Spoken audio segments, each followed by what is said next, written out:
Buenas tardes. Para comenzar, el sindicato es una asociación de trabajadores cuya finalidad apunta a la defensa y promoción de los intereses sociales, económicos y profesionales relacionados con la actividad laboral o con respecto al centro de producción y que desde el momento de la Asamblea de Constitución se convierte en una persona jurídica.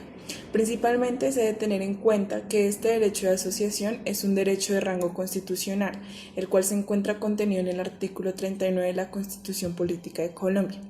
Asimismo, dicho derecho está señalado en nuestro Código Sustantivo de Trabajo, en primer lugar en el artículo 353, el cual establece: los trabajadores tienen el derecho de asociarse libremente en defensa de sus intereses, formando asociaciones profesionales o sindicatos. De acuerdo con lo anterior, es importante resaltar en la legislación colombiana existen diferentes tipos de sindicatos establecidos en el artículo 356 del Código Sustantivo del Trabajo, como lo es el de empresa, de industria, gremiales y de oficios varios. Teniendo en cuenta los conceptos y la normatividad colombiana, veremos la suspensión, disolución, liquidación de sindicatos y cancelación de la inscripción en el registro sindical.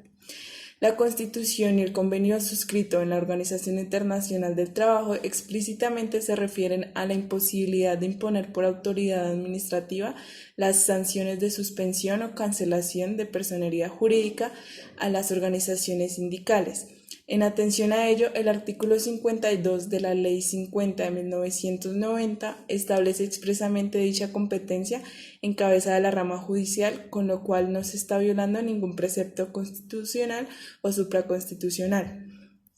Ahora bien, para que desde un punto de vista constitucional y legal una de sus partes, en específico el sindicato, deje de subsistir, no basta con que se encuentre estipulado en una de las causales de disolución previstas en el artículo 401 del Código Sustantivo de Trabajo, sino que además se requiere de una sentencia judicial que ordene su disolución conforme lo establece el artículo 4 del Convenio 87 de la Organización Internacional del Trabajo y el artículo 39 de la Constitución Política, al señalar que la cancelación o la suspensión de la personería jurídica solo procede por vía judicial.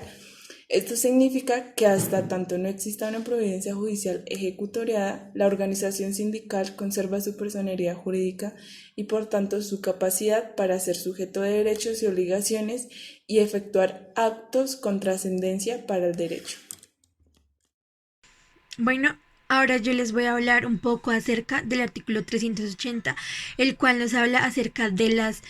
sanciones que se le podrán imponer al sindicato en el momento en el que éste infrinja alguna de las normas. En primer lugar, nos dice que si la violación es imputable al sindicato, el Ministerio de Trabajo podrá hacer una prevención para que de esta manera revoque su determinación dentro del término que ellos estimen. Si la infracción ya se hubiera cumplido o si la prevención anterior, si a la prevención anterior se hizo caso omiso, el Ministerio de Trabajo procederá a imponer multas equivalentes al monto de 1 a 50 veces el salario mínimo mensual más alto vigente. Si a pesar de la multa el sindicato persiste en la violación, el Ministerio de Trabajo y de Seguridad Social podrá solicitar a la justicia de trabajo la disolución, liquidación del sindicato y la cancelación de la inscripción en el registro del sindicato, en el registro sindical respectivo. Esta solicitud se deberá hacer ante el juez del trabajo del domicilio de la organización sindical. La solicitud que lee el Ministerio de Trabajo deberá contener y expresar los motivos invocados, una relación de los hechos y las pruebas que se pretendan hacer valer. Una vez el juez reciba esta solicitud, deberá correr traslado a la organización sindical por medio de una providencia que se deberá notificar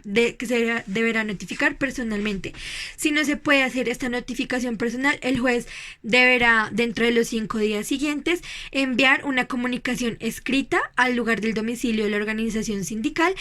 en el cual se debe anexar la constancia del envío del expediente. Si al cabo de estos 5 días del envío de la comunicación anterior no se ha podido hacer la notificación, el juez deberá fijar un edicto en algún lugar público del respectivo despacho durante 5 días,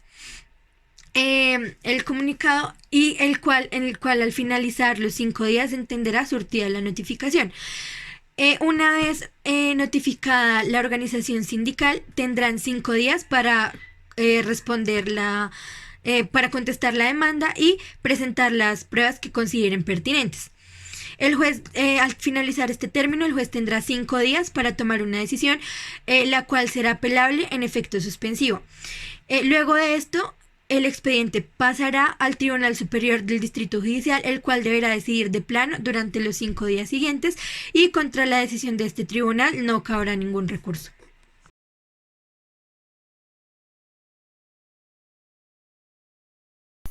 Bueno, a continuación hablaremos de la disolución en el sindicato. Existen unas causales implícitas, claras y expresas que se tienen en cuenta para la disolución del sindicato y están establecidas en el artículo 401 del Código Sustantivo del Trabajo. Este artículo nos dice que los sindicatos se pueden disolver por algunas de estas causales. La primera es por cumplirse cualquiera de los eventos previstos en los estatutos organizacionales del sindicato para este efecto. Aquí recordemos que el artículo 362 de este código nos dice que toda organización sindical tiene el derecho de realizar libremente sus estatutos y reglamentos administrativos. La segunda causal nos dice que por acuerdo mínimo de las 2/3 partes de los miembros de la organización adoptada en Asamblea General y acreditada con las firmas de los asistentes. Entonces, un ejemplo de esas dos primeras causales puede ser el sindicato que por medio de la asamblea que esté establecida en sus estatutos puede hacer como una reforma de estatutos y definir que el sindicato de empresa, que son ellos, debe fusionarse con el sindicato de industria, por ejemplo, pues creen que unidos pueden mejorar pues sus condiciones de trabajo. Entonces ellos dicen pues unifiquémonos y por medio del estatuto firmemos las dos terceras partes. Esta forma pues desaparece y se liquida. Aquí no hay intervenciones de terceros, pues es autonomía de la organización sindical.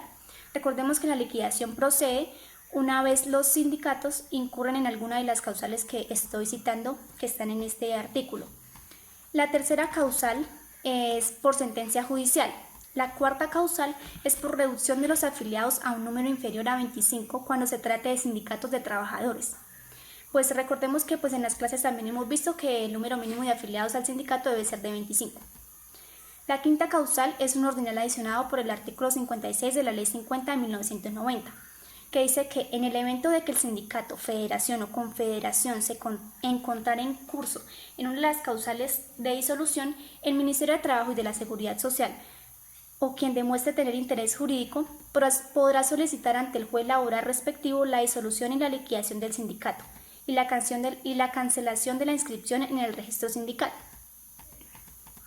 Bueno, además de esto, pues también están legitimados para solicitar la disolución y la liquidación de un sindicato el Ministerio de Trabajo, que especialmente por violación de las normas legales que regulan la actuación de la organización sindical y cuando se hayan atendido las recomendaciones del requerimiento o solicitudes que dicha entidad haga. Además del Ministerio del Trabajo, pues el empleador y quien tenga interés jurídico para ello.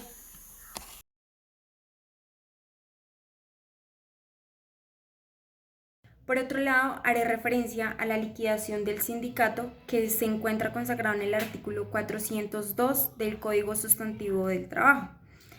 En su primer inciso menciona que al disolverse un sindicato, federación o confederación, el liquidador designado por los afiliados o por el juez aplicará los fondos existentes, el producto de los bienes que fuere indispensable enajenar, es decir, vender, traspasar, etc., y el valor de los créditos que recaude. En primer término, el pago de las deudas del sindicato, federación o confederación, incluyendo los gastos de la liquidación. Del remanente se reembolsará a los miembros activos las sumas que hubieren aportado como cotizaciones ordinarias previa deducción de sus deudas para el sindicato, federación o confederación, o si no alcanzare se les distribuirá a prorrata de sus respectivos aportes por dicho concepto, es decir, una parte proporcional a cada uno de los miembros que hacen parte del mismo. En ningún caso, por otro lado, menciona que en ningún caso ni por ningún motivo puede un afiliado recibir más del monto de sus cuotas ordinarias aportadas. En su segundo inciso, menciona que cuando se trate de disolución de un sindicato y éste hubiera estado afiliado a una federación o confederación, el liquidador debe admitir la intervención simplemente consultiva de un delegado de ella en sus actuaciones. Teniendo en cuenta lo que dijo anteriormente mi compañera, es muy importante nombrar el artículo 403 del Código Sustantivo del Trabajo, el cual nos habla sobre la adjudicación del remate y nos dice que lo que quedare del haber común, una vez pagadas las deudas y hechos los reembolsos, se adjudicará por el liquidador a la organización sindical designada para ello en los estatutos o por la Asamblea General, si ninguna hubiere sido designada así. Se le adjudicará al Instituto de Beneficencia o de Utilidad Social que señale el gobierno.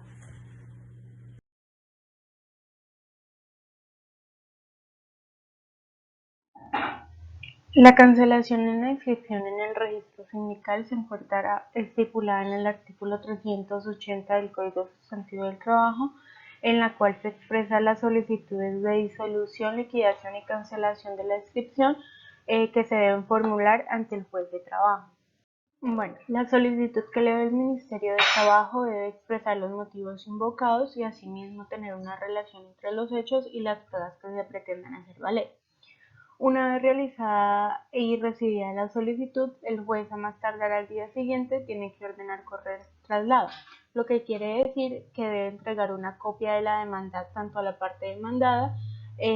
como a la organización sindical mediante providencia que se notificará personalmente.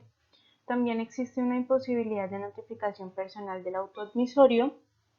que tiene una duración entre los 5 días siguientes, donde el juez tiene que enviar comunicación escrita al domicilio que se registró de la organización sindical, anexando también la constancia de envío del expediente. En la cancelación o suspensión de la personería jurídica solo procede por vía judicial, lo cual lo estipula la Ley 26 de 1976 en el artículo 40, lo que quiere decir que las organizaciones de trabajadores y empleadores no están sujetas a disolución o suspensión por vía administrativa. Bueno, si pasados 5 días del envío de la comunicación no se puede hacer la notificación personal, se debe notificar por edicto en un lugar público del respectivo juzgado por un término de 5 días y cumplidos esos días se entenderá surtida la notificación. La notificación el sindicato la dispone en un término de 5 días para contestar la demanda y presentar también las pruebas que se consideren pertinentes. Vencido el término anterior, el juez decidirá teniendo en cuenta los elementos de juicio que se dispondrán dentro de los 5 días siguientes. Para finalizar, cabe aclarar que si la conducta de un miembro de un sindicato es contraria a la ley y ocasiona la suspensión o cancelación de la personería del sindicato, aquel puede ser sancionado sin que ello implique desconocimiento del orden constitucional ni violación al principio de no bis in idem. En efecto, una cosa es la sanción al sindicato como persona jurídica y otra es la sanción aplicable a quien con su conducta ocasionó un perjuicio a la persona jurídica o al sindicato como tal.